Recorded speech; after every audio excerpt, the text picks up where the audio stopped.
The glass shattered on the marble floor, but the sound was lost in the arrogant laughter of the dining room.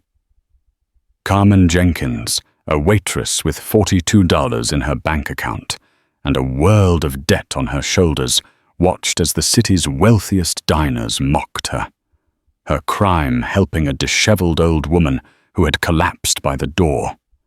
As her manager hissed, "You're fired," and the restaurant's queen bee filmed her humiliation. Carmen felt her future end.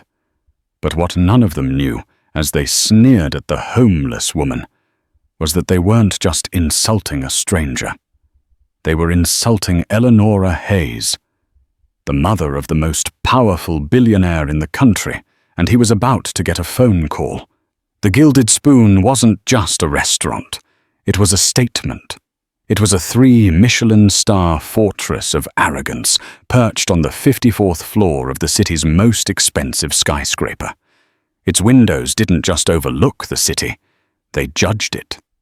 And inside this fortress, Carmen Jenkins was nobody. Her day began at 5:00 a.m. in a peeling paint apartment in a neighborhood the diners at the Gilded Spoon paid to fly over. Her alarm was a shrill, cheap buzz. Her coffee was bitter instant and tasted like despair. On her cracked phone screen, a picture of her younger brother Leo beamed from his medical school orientation. He was her why. He was the reason she endured the 6-inch heels, the uniform that was one size too small, and the soul-crushing condescension. She took 2 buses to get to the downtown tower. By the time she clocked in, she had already been shoved twice and had her optimism ground down to a fine, polite powder. The shift began, as it always did, with Mr. Harrison's inspection. Mr. Harrison was a man who looked like he'd been perpetually sucking on a lemon. His suits were too tight, his cologne too strong, and his power was absolute. He walked the line of servers, his eyes darting. "Read," he said, tapping Tiffany's shoulder. "Impeccable. Your manicure is the exact shade of neutral we discussed." Tiffany Reed beamed. She was the restaurant's unspoken queen bee, a woman who moved through the dining room like a shark smelling weakness. She glanced at Carmen and smirked. "Jenkins," Harrison snapped. Carmen flinched. He leaned in his gaze, fixed on her collar. "Is that a hand-sewn button?" Carmen's face flushed. "My old one fell off on the bus, sir. I replaced it this morning. It's the same color. It's not the same. It's a millimeter off-center, and the thread is a fraction too dull. It screams poverty, Miss Jenkins. Fix it, or I'll fix your employment status." "Yes, Mr. Harrison?" "Now brace yourselves," Harrison announced to the room. "The Bromleys are here, table 7, and they specifically requested Tiffany. Carmen, you will be on water and bread duty for her section. Do not speak to the guests. Do not make eye contact. You are furniture." Carmen's stomach tightened. The Bromleys. Chadwick Chad Bromley III was an heir to a fortune he'd done nothing to earn. He treated service staff like gum on his shoe. He, his fiancée, and 2 other couples settled into the best table by the window, their laughter already too loud. Carmen's first task, pour the water. She approached the table, her hands steady, her gaze fixed on the glasses. "Ugh." Finally, the fiancée, a woman named Muffy, drawled. "I'm parched. Is this water imported, or is it that dreadful local tap?" "It's filtered Icelandic volcanic," Carmen began. "She spoke," Chad Bromley interrupted, not even looking at her. He was scrolling through his phone. "Tiffany, I thought we requested the silent model." Tiffany, standing nearby, rushed in with a fake laugh. "Chad, you are terrible," she giggled. "Carmen, dear, you're fogging up his stock portfolio. Just pour and disappear." Carmen bit the inside of her cheek until she tasted copper. She poured the water. She set down the bread basket. "No, no, no," Muffy said, waving a hand dripping with diamonds. "I don't eat carbs. Take it away. And bring me a single-origin half-calf oat milk latte with 1 grain of raw sugar. Not 2. 1. "The espresso machine is on the bar floor, ma'am," Carmen said politely. "We don't typically—" "Are you telling me no?" Muffy's voice rose to a dangerous pitch. "She'll get it," Tiffany snapped, pushing Carmen aside. "Right now. Go, Carmen. Run. Try not to trip." Carmen fled to the table, her face burning. She could hear them laughing as she went.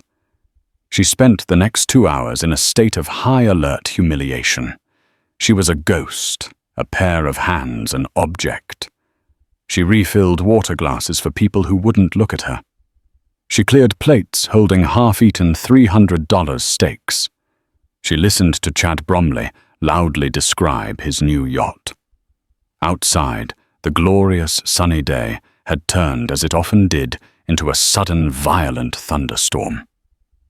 Rain lashed the 54th floor windows. The sky turned a bruised purple.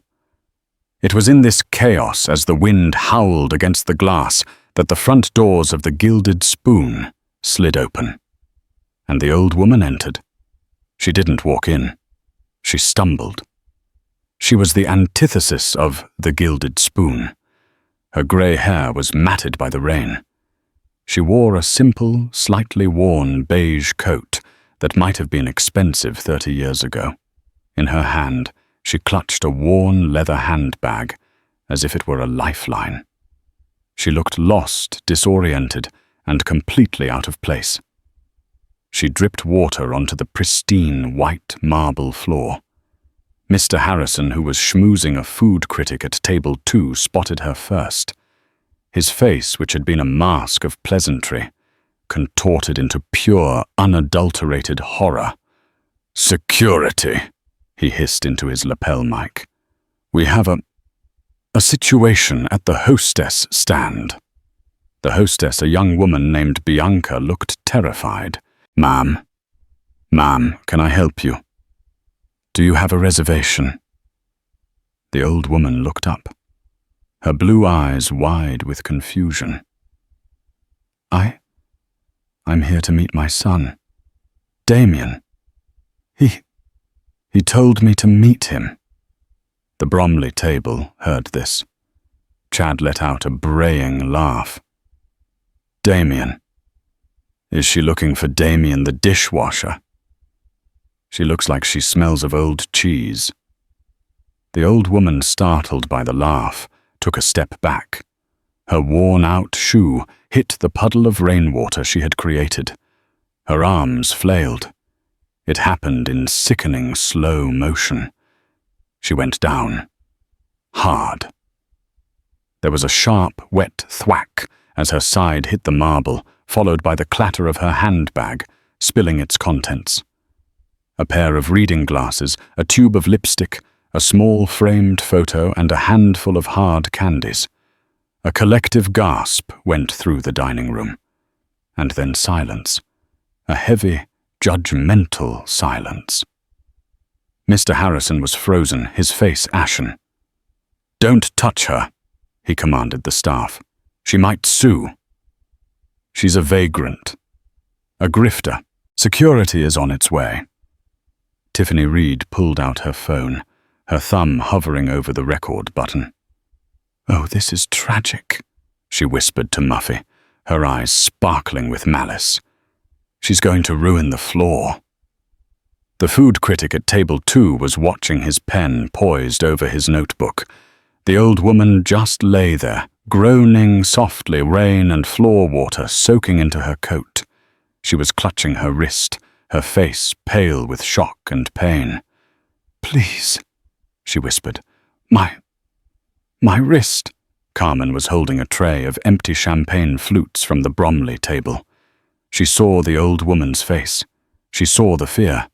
She saw the humiliation. And in that moment, She didn't see a vagrant. She saw her own grandmother who had fallen in the grocery store last year. "Carmen, don't you dare!" Harrison hissed, seeing the look in her eye. "That is a $10,000 flaw. You are not to engage." Carmen looked at her boss. She looked at the smirking diners. She looked at the woman on the floor. She made her choice. She dropped the tray. The sound was like a gunshot. A dozen crystal flutes exploded on the marble. Harrison shrieked. Carmen didn't care. She was already on her knees, rushing to the old woman's side. "Ma'am, are you okay?" Carmen said, her voice gentle. She carefully, professionally began to gather the woman's scattered belongings, ignoring the broken glass. My picture," the woman whimpered, pointing with her good hand. Carmen picked up the small, silver-framed photo. It was of a young, smiling man in a graduation gown. She tucked it back into the handbag.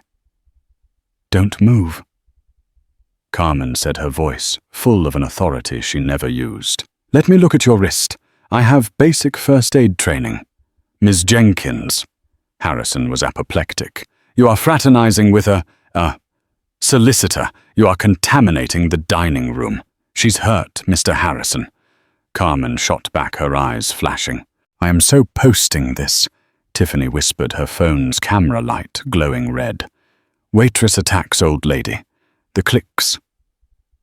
Carmen gently shielded the old woman from the stairs. "It's okay. We're going to get you up. Can you stand?" I think so," the woman said, her voice trembling. Carmen put her arm around the woman's waist, taking her full weight. "On 3. 1, 2, 3. With a grunt, Carmen helped the woman to her feet. The woman was wincing, cradling her left wrist, which was already beginning to swell.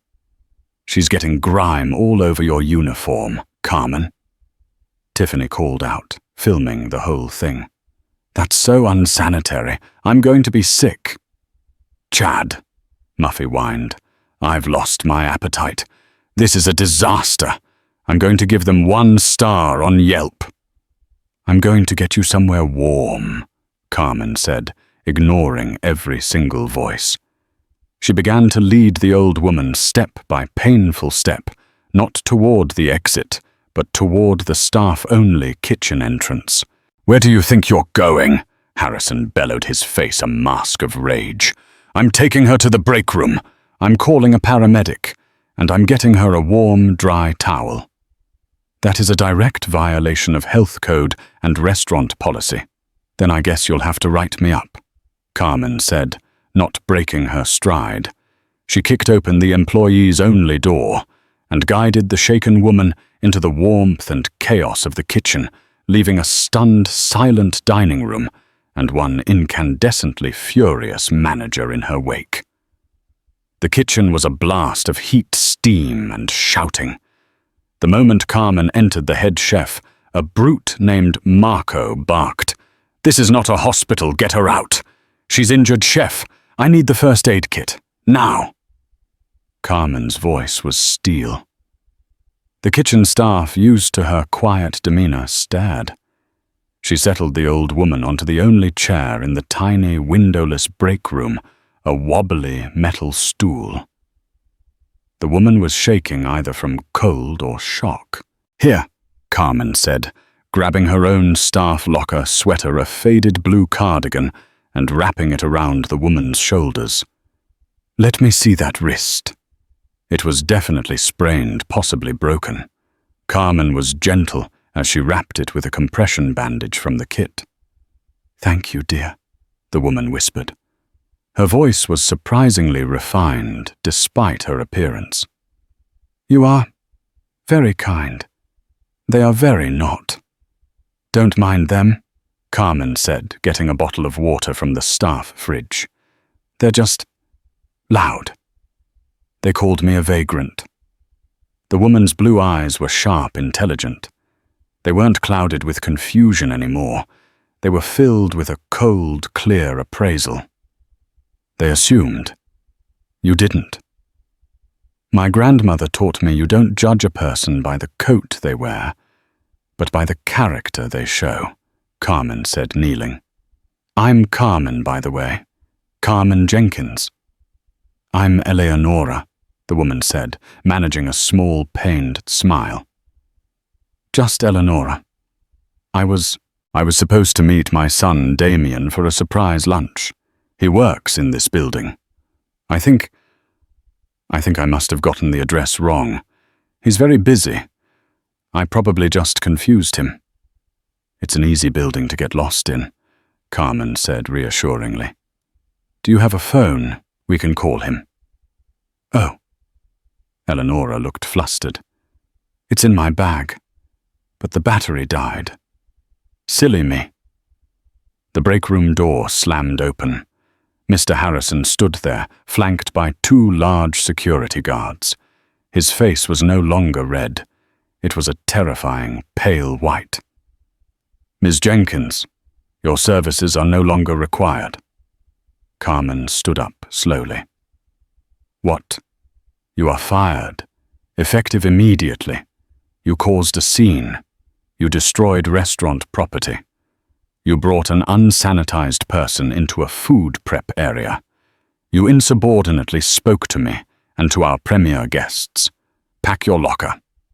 Now. Mr. Harrison. She was hurt. She is a trespasser, Harrison spat, and you are a liability.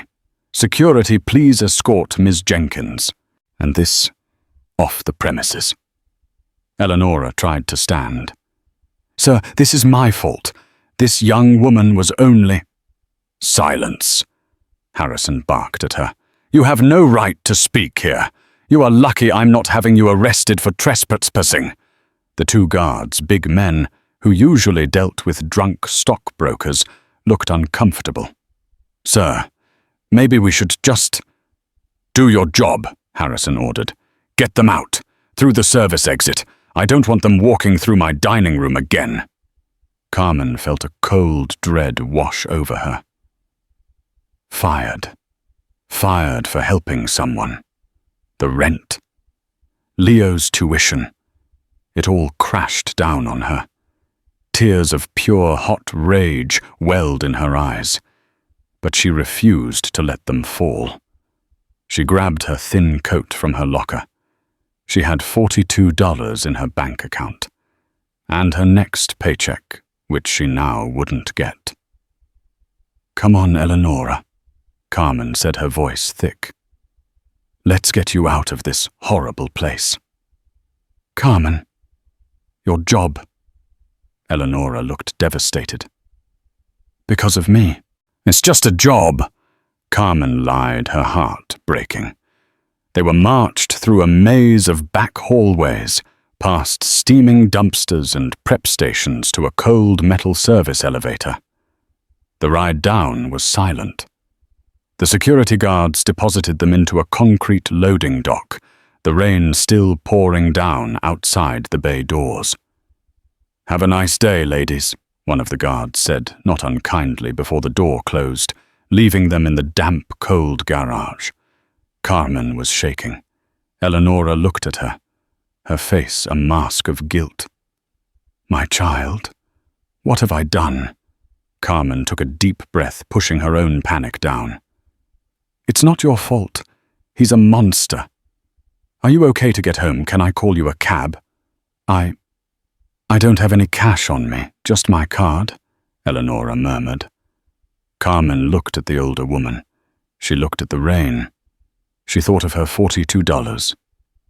She reached into her pocket and pulled out a crumpled $20 bill. It was her bus money for the rest of the week. Here, Carmen said, pressing it into Eleonora's good hand. This will get you part of the way. Please go home and get that wrist looked at. Eleonora stared at the $20 bill as if it were a brick of gold. She looked up, her piercing blue eyes, searching Carmen's. You've just been fired. This is your grocery money. I can't. Kindness doesn't have a price tag, Carmen said, echoing her grandmother. "Just go. Please be safe." Carmen then did something else. She took off her own thin coat and draped it over Eleonora's shoulders on top of her own sweater. "My uniform is under this. They'll charge me for it if I don't return it. But you're soaked. Take this." Now standing in just her black and white uniform, in a cold loading dock, Carmen turned to leave. "Carmen Jenkins," Eleonora called out, her voice suddenly strong. Carmen turned. "You are a good person, a rare person. This will not be forgotten, I promise you." Carmen just nodded, unable to speak, and walked out into the pouring rain, her humiliation and fear a cold, heavy blanket. She had a 5-mile walk home. As she disappeared around the corner, Eleonora Hayes stood up straight. The pained, confused vagrant disappeared. In her place was a woman of absolute cold authority. She pulled her dead smartphone from her purse. It was a $50,000 custom-built encrypted device. She pressed 1 on her speed dial. It was answered on the first ring. "Mr. Graves." "Eleonora, are you safe? I was alerted you left the perimeter." "I'm fine, Mr. Graves, but I need you to do several things for me. First, pick me up at the service entrance of the Hayes Tower. Second, I need you to find every piece of information you can on a young woman named Carmen Jenkins. And third, I need you to find out who owns the controlling stake in the Gilded Spoon restaurant group." "I already know the answer to that, ma'am," the voice on the phone replied. "We do. A subsidiary of Hayes Corp. Acquired it 6 months ago." Eleonora looked at the $20 bill in her hand. A slow, dangerous smile spread across her face. "Oh," she said. "How perfect." The following 2 weeks were not just a decline, they were a free fall. Carmen's first act after walking home in the rain and shivering for 3 hours was to check her bank account, $42.50. After she returned her uniform, Mr. Harrison deducted a $50 restocking fee, leaving her with a final check of $12.14. Her total worldly assets were $54,064. Rent was $800 due in 10 days. Leo's next tuition payment was in 3 weeks. The first day, she was fueled by righteous anger. She applied for every waitress job on LinkedIn, Craigslist, and in the local paper. By the 3rd day, the anger had chilled into a gnawing anxiety. She had her first interview at a respectable mid-town bistro, the Carnelian. The manager, a kind-looking woman, smiled at her. "Your resume is excellent, Carmen. You're experienced. You're poised. Thank you, I'm a very hard worker," Carmen said, hope fluttering. "I just have to. Well, I made a call to your last employer for a reference. Mr. Harrison at the Gilded Spoon." Carmen's stomach turned to ice. "Oh."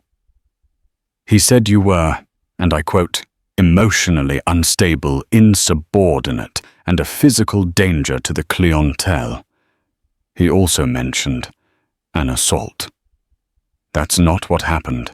An old woman fell and I helped her. He fired me for it." The manager's kind smile tightened. "Carmen, I understand. But the Gilded Spoon is a name. I can't risk drama. I'm so sorry. The position has been filled."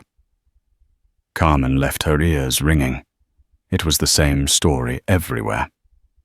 At a high-end steakhouse, we can't hire someone who was fired for insubordination. At a casual family restaurant, we're looking for someone with a cleaner record. Mr. Harrison hadn't just fired her. He had blacklisted her. He had scorched the earth. Then the video surfaced. Tiffany Reed, having edited the footage to her liking, had posted it to her popular foodie Instagram account. The video, set to a ridiculous dramatic "Oh No" song, was titled "Crazed Waitress at the Gilded Spoon." Attacks poor old woman and smashes glasses so unprofessional. It was expertly cut. It showed Carmen dropping the tray, making it look intentional, then rushing toward Eleonora, making it look aggressive. It cut out the fall. It showed Carmen arguing with Harrison, and Tiffany's caption spun it as "Carmen screaming at our manager who tried to save the poor woman." The video had 50,000 views. The comments were brutal. "She should be arrested. What a psycho. I hope she never works again." I was there. That waitress was a menace. At the Gilded Spoon official Harrison handled it perfectly. That comment was from Chad Bromley Thry. Carmen was no longer just unemployed. She was infamous. She tried applying for jobs outside of food service. A receptionist. "We saw the video. We need someone with a calm temperament." A coffee shop. "Sorry, you're not a good fit for our brand." The 54 to 64 was gone, spent on a single bag of groceries, ramen white bread and peanut butter. The eviction notice was a flash of bright, offensive orange, taped to her door. 72-hour notice to pay or quit. She sat on her threadbare sofa, the notice in her hand, and for the first time she broke. She didn't just cry. She sobbed, a deep, gasping, hopeless sound that echoed in the tiny, empty apartment. She was going to be homeless. Leo would have to drop out of school. It was over. That night, Leo called. She wiped her eyes and answered, forcing her voice to sound bright. "Hey, Lee, how's school?" "It's incredible, Carmen. We just started our cardiology rotation and I aced my midterm. I'm actually doing it. All thanks to you." "Oh, Leo, that's amazing." She choked out, a fresh wave of tears streaming down her face. His voice changed. "Carmen, are you okay? You sound off." "No, I'm fine. I'm just so proud of you. I got a little bonus at work, that's all. Tears of joy." It was a pathetic lie. "You're sure? Is that monster Harrison treating you okay?" "He's fine. Everything's perfect," she whispered. "Listen, I gotta go. Double shift. I love you, Lee." "Love you too, Carmen. You're the best." She hung up the phone and slid to the floor. She had 48 hours left. She looked at the eviction notice, then at the bottle of generic brand sleeping pills in her medicine cabinet. For a terrifying second, she wondered if that was the only way out. She was at her absolute rock bottom. The next morning, with 24 hours to go, there was a knock on her door. Carmen froze. It was him, the landlord, or the sheriff. It was over. She wiped her hands on her jeans, took a deep breath, and opened the door, ready to beg for one more day. It was not the landlord. Standing in the dim, peeling hallway of her apartment building was a man who looked like he had been carved from granite and dressed by Armani. He was tall, severe, and held a sleek black iPad. His face was completely impassive. Behind him in the hallway stood two more men in identical black suits. Her nosy neighbor, Mrs. Petroff, peered out her door, her eyes wide. "Carmen, are you in trouble with the mob?" The man ignored Mrs. Petroff. His eyes, the color of slate, met Carmen's. "Ms. Carmen Jenkins." His voice was a deep, cultured baritone. Yes." Carmen stammered, her hand clutching the doorframe. "My name is Mr. Graves. I am the Chief of Staff for Mrs. Eleanora Hayes. Carmen's mind went blank. Eleanora? The woman from the... Is she okay? Her wrist. Mrs. Hayes has made a full recovery. Thank you for asking, sort of. Mr. Graves said, his voice betraying no emotion. She has been insistent on speaking with you. She has sent me to retrieve you. Retrieve me? I can't go anywhere. I have problems. Yes, Mr. Graves said, glancing at the orange eviction notice still taped to the door. We are aware of your problems. Mrs. Hayes would like to propose a solution. Carmen stared. I don't understand. You don't need to. Not yet. All you need to do is come with me. We have already spoken to your landlord. Your arrears have been settled. Carmen's jaw dropped. You paid my rent. It was a minor transaction, Mr. Graves said, as if discussing the weather. Now if you'll please come. A car is waiting. Carmen looked back at her tiny, sad apartment. She looked at the severe, imposing Mr. Graves.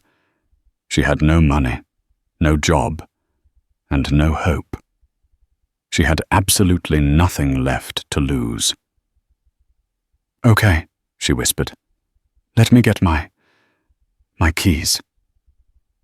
You will not be needing them, Jenkins, Mr. Graves said. Your old life is effectively over. Carmen felt like she was in a dream. She was guided not to a simple car, but to a vehicle that looked more like a moving vault, a black, impossibly sleek custom Rolls-Royce Phantom. One of the suited men opened the door for her, and she slid into a leather interior so soft it felt like sinking into a cloud. The car didn't make a sound as it pulled away. Mr. Graves sat opposite her, silent, working on his iPad. Mrs. Petroff was still staring from her doorway, her mouth wide open. They drove out of her neighborhood, past the mid-town bistros that had rejected her, past the glittering spire of the Gilded Spoon, and kept going. They drove to a part of the city Carmen had only ever seen in magazines, a private gated community called Eagle's Crest, where the houses were estates and the hedges were taller than buses. The Rolls-Royce passed through 3 separate security checkpoints before pulling up a long gravel driveway to a house that looked more like a modern museum. It was all glass and stone and sweeping vistas of the ocean. Mr. Graves led her inside. The interior was not gaudy. It was tasteful, filled with breathtaking modern art and floor-to-ceiling bookshelves. Please wait here, Mr. Graves instructed, gesturing to a vast 2-story library. Carmen stood in the center of the room, feeling smaller than she ever had in her life. She was still wearing her only interview outfit, a simple black skirt and a white blouse she'd washed in the sink last night. I see you're admiring my husband's collection of first editions. Carmen spun around. Eleanora Hayes stood in the doorway. But it was not the Eleanora from the restaurant. This woman was dressed in an elegant cashmere lounge, set the color of cream. Her grey hair was perfectly coiffed. Her left wrist was in a discreet black medical brace, but the hand on that arm was adorned with a sapphire ring the size of a robin's egg. She was no longer a vagrant. She was a queen. Eleanora, Carmen breathed. You're okay. Your home is beautiful. Thank you, Carmen. Please sit. Don't look so terrified. Eleanora smiled a warm, genuine smile. Mr. Graves, please bring us some tea. And those scones Carmen likes. Carmen blinked. The scones I like from the Daily Rise Bakery. Eleonora said, settling into a plush armchair. "The ones with the lemon curd filling. You used to buy one every Friday. A little treat for yourself. I know because I've been studying you, Carmen." A chill went down Carmen's spine. "Studying me." Mr. Graves reappeared with the tea tray and the exact scones, then vanished as silently as he'd come. "Carmen." Eleonora began, her tone gentle.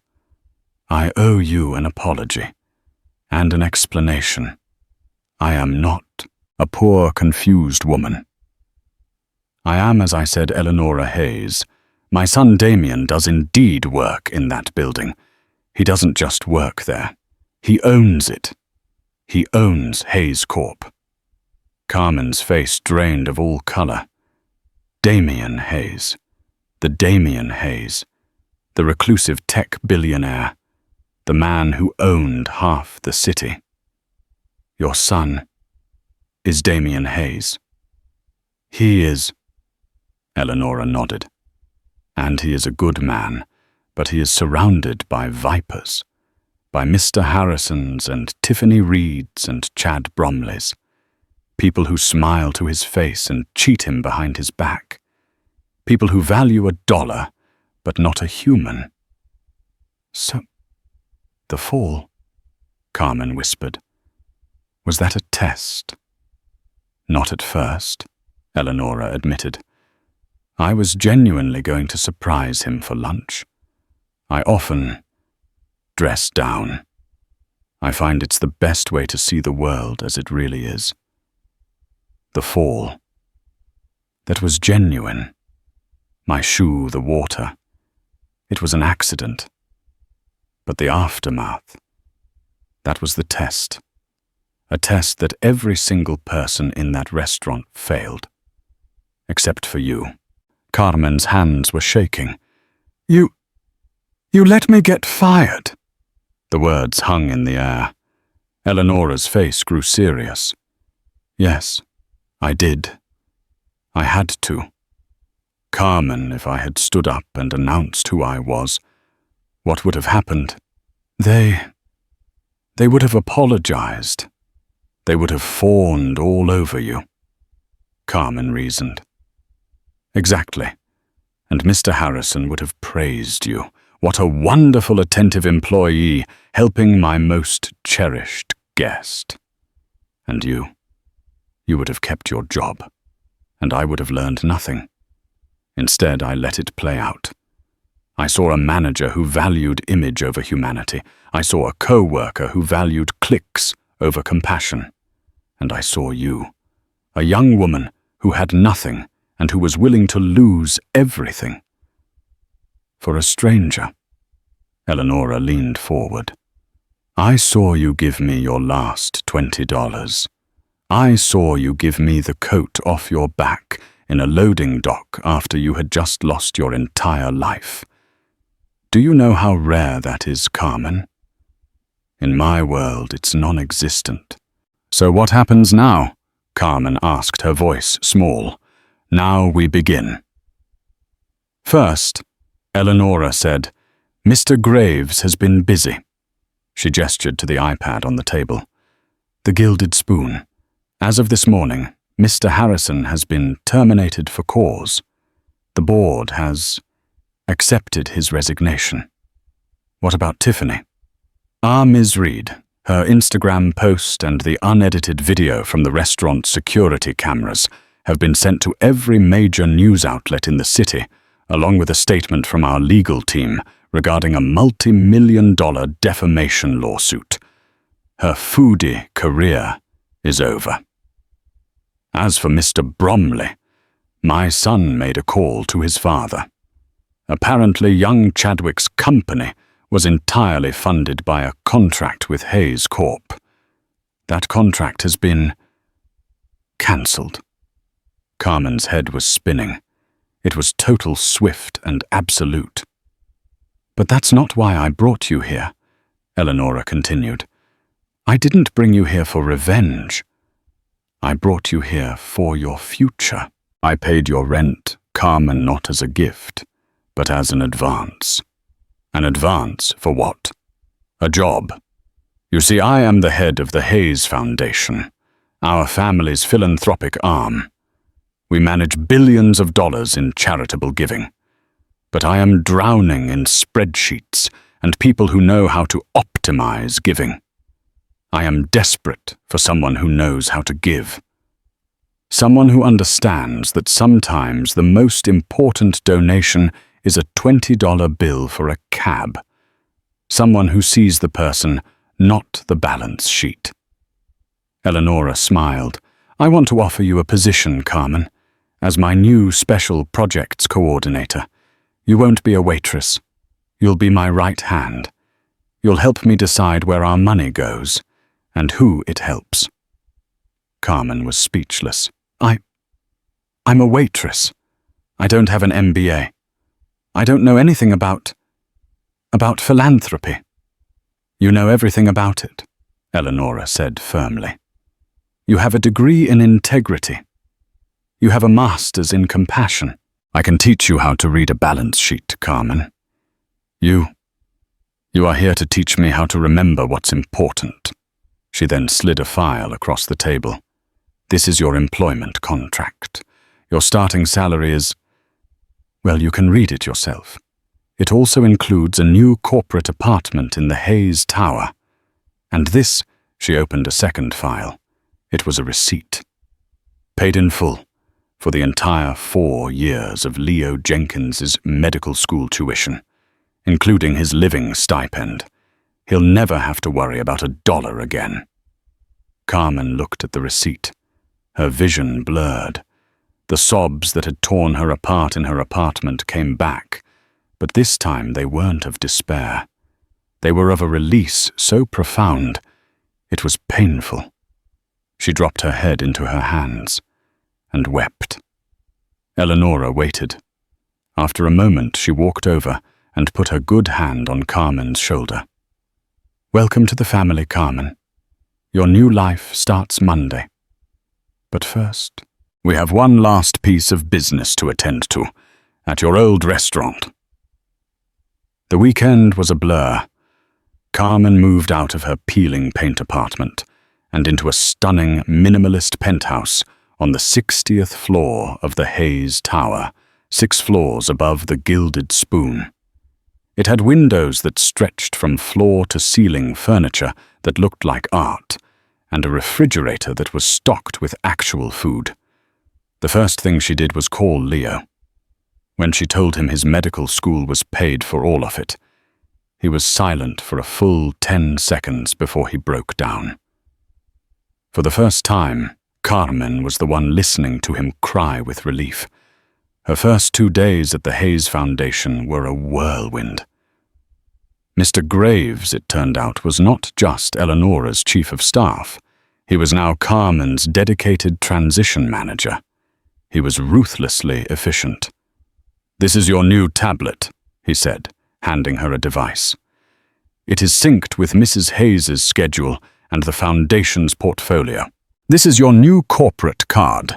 The spending limit is unrestricted, Mrs. Hayes insists. And this, he handed her a thick file.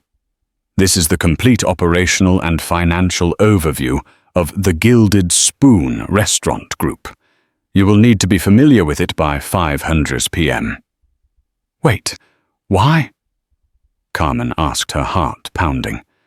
Mrs. Hayes believes your first project should be one you understand intimately. Carmen spent the day in a high-tech boardroom absorbing data. She wasn't just a waitress anymore. She was seeing the business, the outrageous food costs, the profit and loss statements, and the miscellaneous budget that Mr. Harrison had been using as his personal slush fund. By 4:00 p.m., she wasn't just Carmen, the waitress. She was Ms. Jenkins, the manager, and she was angry. At 4:30 p.m., a stylist Eleonora had hired arrived. Ms. Jenkins, we're here for your fitting. My fitting? Your new uniform? The stylist smiled. An hour later, Carmen looked at herself in a full-length mirror. The black and white polyester was gone. In its place was a perfectly tailored dark navy blue suit. It was a power suit in every sense of the word. Her hair was pulled back into a sleek professional bun. Her shoes were no longer 6-inch torture devices, but low, elegant, expensive leather heels that clicked with authority when she walked. She looked like a different person, but as she met her own eyes in the mirror, she realized she wasn't. This was the person she'd always been. She just had armor now. At 6:30 p.m., Mr. Graves knocked on her open office door. "It's time, Miss Jenkins." "Where's Eleonora?" "Mrs. Hayes is waiting in the car. She detests that restaurant. She said you will be handling this, but she did ask me to give you this." He handed her a small velvet box. Inside was a simple, elegant pin, a gold H for the Hayes Foundation. "For your lapel," he said. "And Miss Hayes?" Carmen asked, her voice trembling slightly. "Mr. Damien Hayes," Graves said, "is already there. He is very eager to meet the woman who has so impressed his mother." Carmen pinned the H to her lapel. She picked up her new tablet. "Let's go."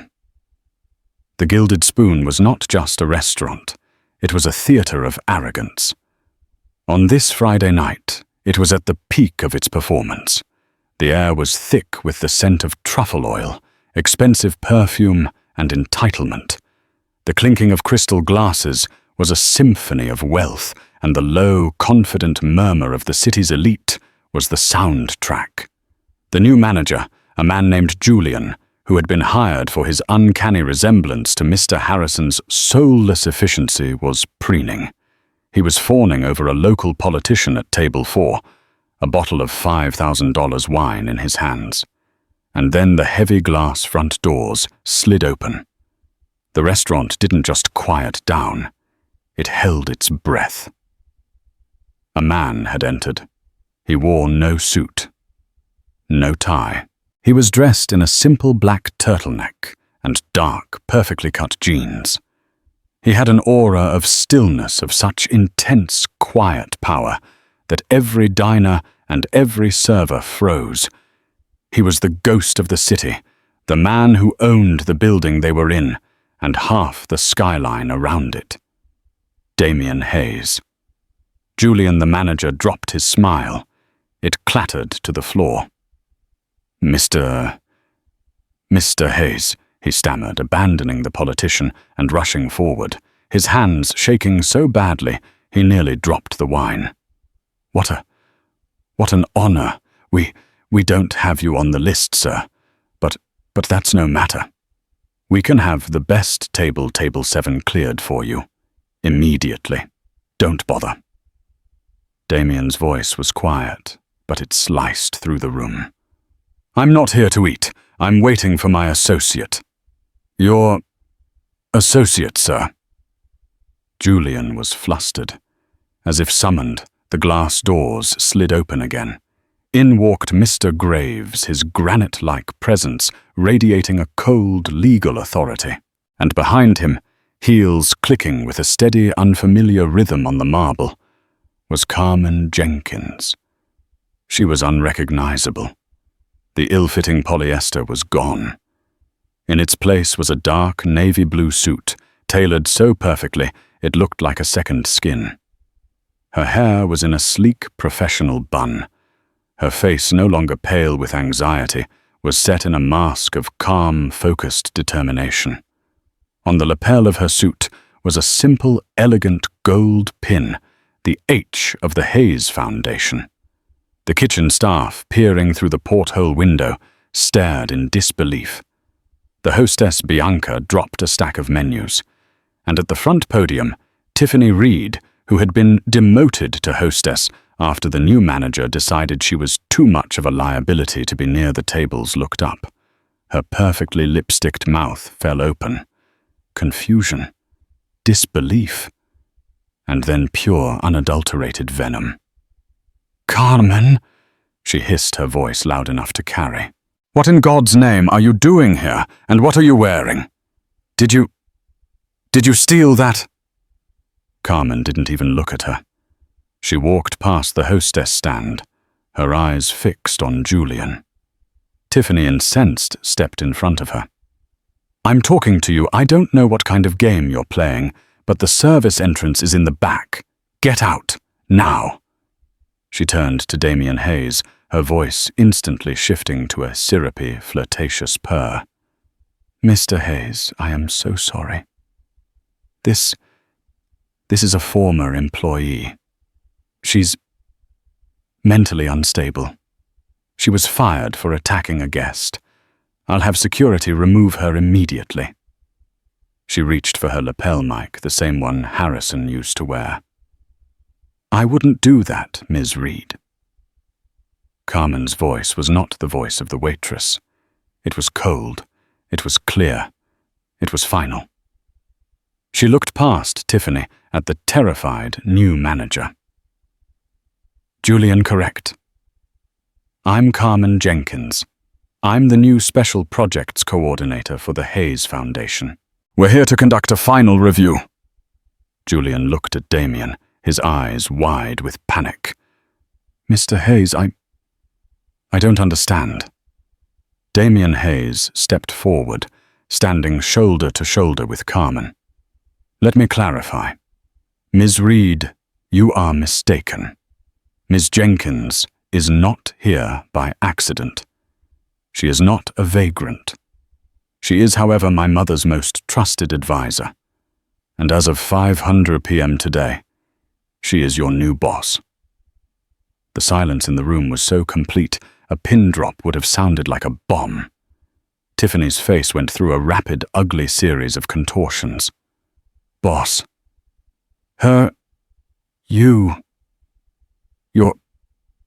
You're sleeping with her. Is that it? You're sleeping with the waitress.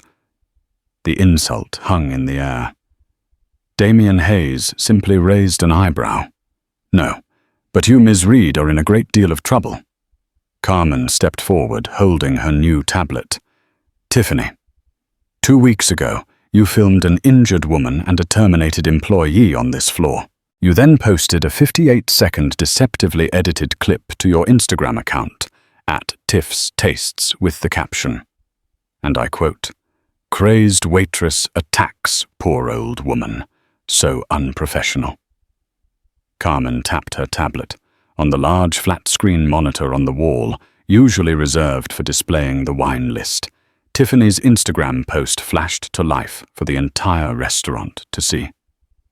This, as you know, is a lie. Carmen continued, her voice resonating with cold authority. We have the full 14-minute unedited security feed from camera C4, which shows the unprovoked fall of Mrs. Hayes, your subsequent mockery, and my legal termination. We also have your text messages to Muffy Bromley, bragging about getting the psycho fired. Tiffany's face was the color of chalk. I'll take it down. I'll delete it. I'm sorry. Apology not accepted, Mr. Graves said, stepping forward. Our legal team, which is the finest in the country, has already filed a civil suit for $2 million citing libel per se defamation and invasion of privacy. The client is Mrs. Eleanora Hayes. And that's not all, Carmen said. The police have also been contacted. As if on cue, the front doors opened again. 2 uniformed police officers walked in, their expressions grim. Ms. Tiffany Reed, one of them asked. You are being brought in for questioning regarding a formal complaint of cyber harassment and malicious libel. The other officer stated, It appears you have a great many followers, and your lie has caused significant emotional distress. As Tiffany began to sob, This isn't fair. You can't do this. I have influence. The officers gently but firmly cuffed her and led her out of the stunned restaurant. The room was silent as a tomb. Carmen Jenkins stepped into the center of the room. She was no longer a waitress. She was the executioner. "Mr. Hayes is correct," she announced, her voice ringing with power. "This was an audit, and this establishment has failed." She looked at the assembled staff who were frozen in place. "The mission of the Gilded Spoon was, and I'm quoting your employee handbook, to provide an unparalleled experience of exclusivity. But in my time here, I learned that exclusivity is just a polite word for cruelty. This was a place built on the idea that some people matter and some people don't, that a man's suit or a woman's jewelry gives them the right to mock, to degrade, and to humiliate those they deem beneath them." She paused, letting the words sink in. "The Hayes Corporation and the Hayes Foundation will no longer be party to that philosophy. As of this moment, 7:00 p.m. on Friday, October the 22nd, the Gilded Spoon is permanently closed." A collective gasp. A busboy dropped a tray of bread, the sound echoing the tray of glasses Carmen had dropped. Julian, the manager, shrieked, "Closed you! You can't! We're fully booked. You're firing all of us." "Yes," Carmen said, "but the Hayes Foundation does not believe in destroying lives. It believes in building them. This space will be dark for 1 month. During that time, it will be reimagined. It will reopen as the Eleonora Project. Its new mission will not be exclusivity. Its new mission will be dignity for all. It will be a non-profit 5-star culinary training program, providing skills, employment, and housing assistance to the city's underprivileged and homeless populations. The food will still be world-class. The standards will be even higher. But the service will be built on compassion, not condescension." She looked at the ashen faces of her former colleagues. "Your terminations are effective immediately. However, you will all be given the opportunity to reapply for a position. You will not, however, be interviewed by a hospitality manager. You will be interviewed by me. And I will not be asking about your wine pairing skills. I will be asking you one question. What does kindness mean to you?" A sudden drunken clap broke the silence. From table 7. Chad Bromley III staggered to his feet. "Bravo, bravo." "What a speech. Dignity," he sneered, swaying. "Who the hell are you?" "You're just a waitress in a nice suit. A trained monkey. And you—" He pointed a shaky finger at Damien. "I don't care who you are. My father, Chadwick Bromley Jr., plays golf with people. You can't just come in here and ruin our dinner." Damien Hayes turned to him slowly. His face was devoid of expression. "Mr. Bromley. Chadwick. the third." He smiled, a terrifyingly cold, thin smile. "My mother mentioned you. You called her, what was it? Old cheese. A vivid description." I was joking," Chad blustered. "I wasn't," Damien replied. "Your father's company, Bromley Development, has exactly one major client, Hayes Corp., a contract for, let's see." He glanced at his phone. "Ah yes, a $400 million contract to develop our new campus. As of 5:01 p.m. today, that contract was terminated. For cause." Chad's face went from a drunken red to a sickly grey. What cause?" "The morality clause," Damien said simply. "Your behavior as a public representative of the Bromley brand was deemed personally and professionally offensive to the owner of Hayes Corp., namely my mother. And me. I find you a bad investment." You're bluffing. Am I?" Damien tilted his head. Your father has been trying to call you for the last 2 hours. I suggest you answer. Oh, and one more thing." He nodded to the trembling manager. "Julian, please present Mr. Bromley with his bill. It comes to 3,450. Julian, desperate, printed the bill. Chad snatched it. "Fine. This is nothing." He pulled out his black Amex card. He swiped it at the terminal Julian held. "Declined." "What? Run it again," Chad snarled. "Declined, sir." He fumbled for another card, a platinum visa. "Here. Declined." He tried a MasterCard. Declined. My cards." Chad was hyperventilating.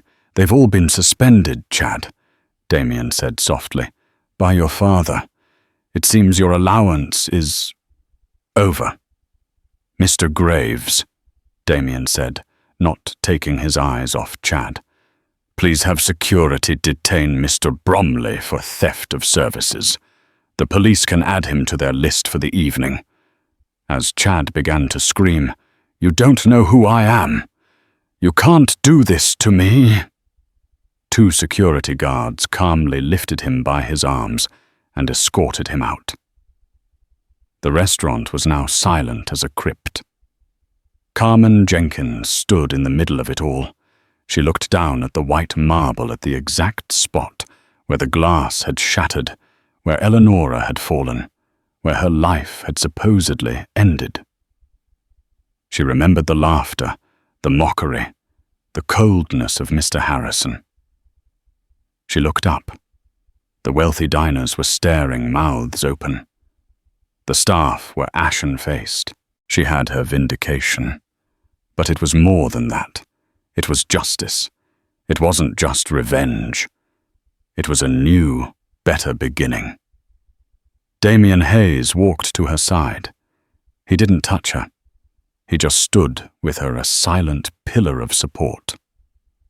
"Ms. Jenkins," he said, and his voice was low-laced with a new, profound respect. "I believe your work here is done. My mother is waiting in the car. She wanted to be the first to congratulate you on your first successful project." Carmen nodded, a small, confident smile touching her lips. She adjusted the H pin on her lapel. She took one last look at the room that had almost broken her. Then she turned her back on it and all it represented. With Mr. Graves and Damien Hayes flanking her, she walked out of the Gilded Spoon, her heels clicking a steady, powerful rhythm on the marble floor. She didn't look back once. She stepped out of the doors and into the rest of her life. And just like that, Carmen's life was changed forever. She didn't just get revenge. She got justice. She proved that in a world obsessed with wealth and status, true power still comes from character.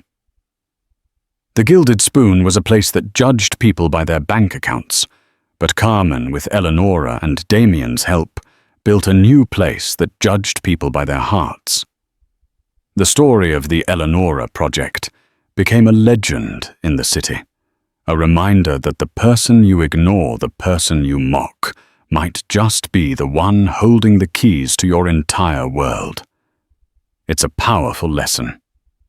Kindness costs nothing, but its return on investment can be priceless.